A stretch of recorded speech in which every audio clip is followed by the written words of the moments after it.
Welcome to MMORPG.com's The List. We're updating this old column to be both written and a fancy video, and for the inaugural take on an old favorite, we're going with a topic that's sure to stir some discussion: the best MMOs of 2013. Well, so far, anyway. We're going to count down the top 7 MMOs of the year through the first several months. And at the end of 2013, we'll look back at this list and see just how well our picks fared, and whether we need to change our minds and pick different games for our annual Best of the Year awards. The list will include titles new to the industry this year, and past games that have been doing all the right stuff so far. Essentially, it'll be a recount of the games we think are hitting all the right notes in 2013. So without further ado, let's count down the list, the best MMOs of 2013 so far. Number 7. Darkfall Unholy Wars. Aventurine's Darkfall Unholy Wars may have its share of rough spots, but few players who pick it up can deny that the Greek studio's take on all-out kill-or-be-killed clan warfare is a concept worth holding on to in the MMO space. It's definitely niche, and it definitely needs a coat or two of polish, but the follow-up to cult hit Darkfall is ripe to claim and dominate the throne of the MMO for the discerning hardcore. Full loot PvP, high seas brutality, and keep battles are just a few of this gem's unique and much welcomed MMO staples. Number 6. Age of Wushu.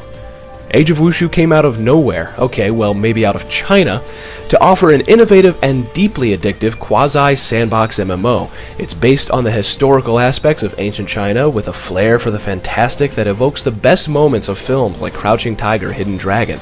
Sure, it's got some translation and localization issues to overcome, but Snail Games' wildly popular free-to-play game offers a lot of ideas that other studios should pick up on in the future. Number 5. The Secret World. How could we do a best of list without mentioning Funcom's The Secret World? Sure, it didn't meet the developers' expectations in terms of sales, and it certainly has found an audience with us here at MMORPG.com. It's a one-of-a-kind game that keeps us coming back with every new content release. We only wish it didn't rely on the tired gear treadmill for an endgame, and that combat was a little more interesting.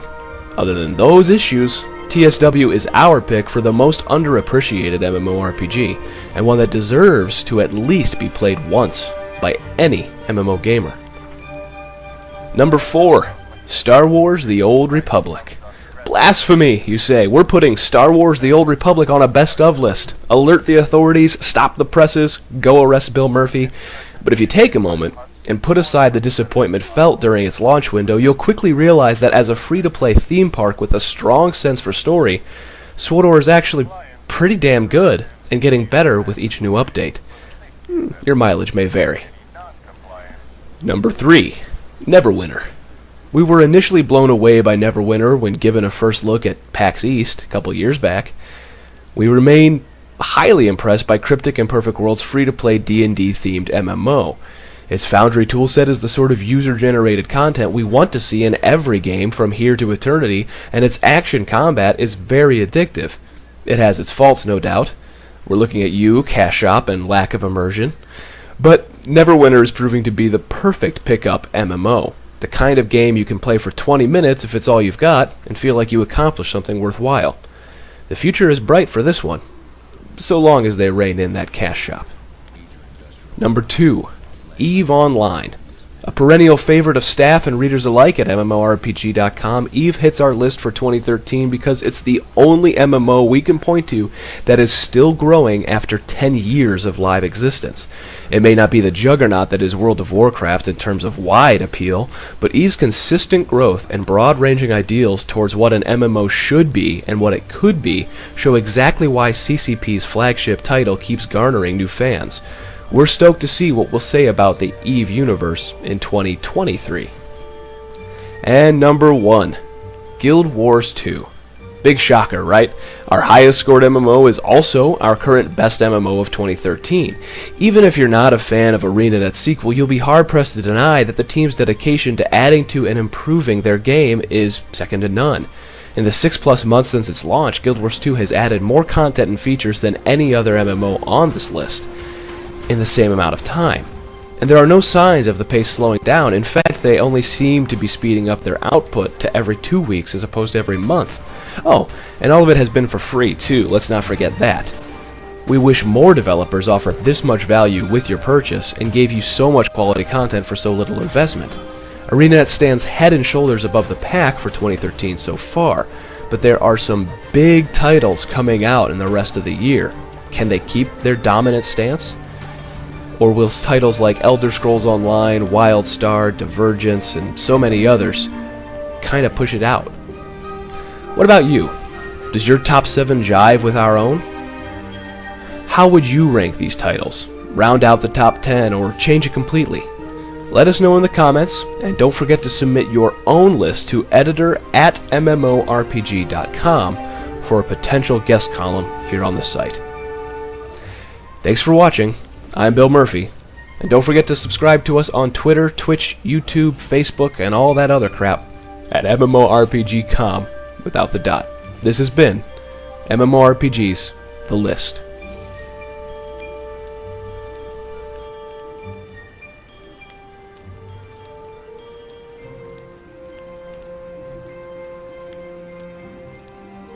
Você sabia que de cada 10 pessoas que usam o metrô no Brasil todos os dias, 8 estão em São Paulo?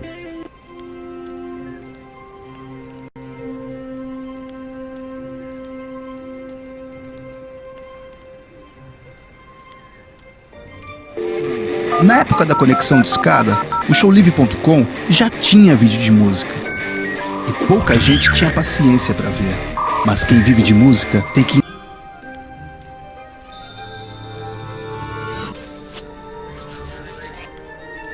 Hello, my anorexic dolphins. It is I, the X. Well, hello guys, what is happening? My name is RiverX. We are going into Guild Wars 2 today. I'm going to be the Char race. Before I do that, I have to pick a server, and I'm gonna mess around with a ranger. This is kind of a stress test today, but I do want to go in and play different races. For now, it's gonna be the Char, and we're gonna bow it up here. Hopefully, if I can get in. Okay, well, delightful. I'm going to pick the Char today.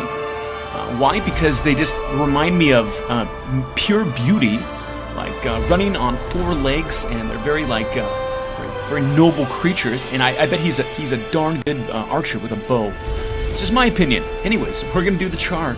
I must say the Ranger today sounds delightful, but there are some other cool classes to pick from, like Elementalist. Again, there's a whole variety of classes depending on how you want to play. I know Engineer looks pretty cool as well, but, well, this is the part where I kind of customize my guy a little bit. I've noticed that you're able to actually take a look at your character, kind of play cards to the right, so you can kind of see what he looks like before you click it. I like that.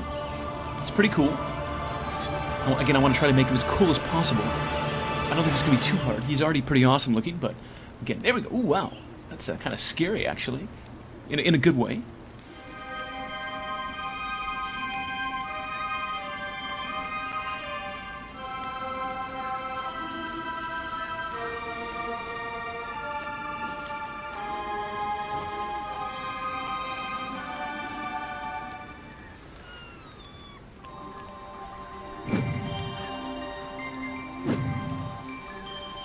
I am a Char. In this world of constant battle, I am the deadliest weapon of all. Again, there's a pretty cool cutscene, but we'll let you guys check it out for yourself. It goes for a little bit. Anyways, we made it in the game. I am officially in Guild Wars 2 for the first time. This is very exciting. Kind of just checking out some of my settings real quick. Turn down the music. Definitely turn down the music just a bit here. So I'm not gonna lie, I am slightly overwhelmed. There's a lot of things to do. I mean, obviously right off the bat, there's some basic PvE elements. We're gonna eventually get out of the city here, and there's gonna be some dynamic events. You know, the thing with Guild Wars 2 is you just run around and you find quests and events that can happen. But beyond that, there is PvP. There's open world PvP. There's instance PvP.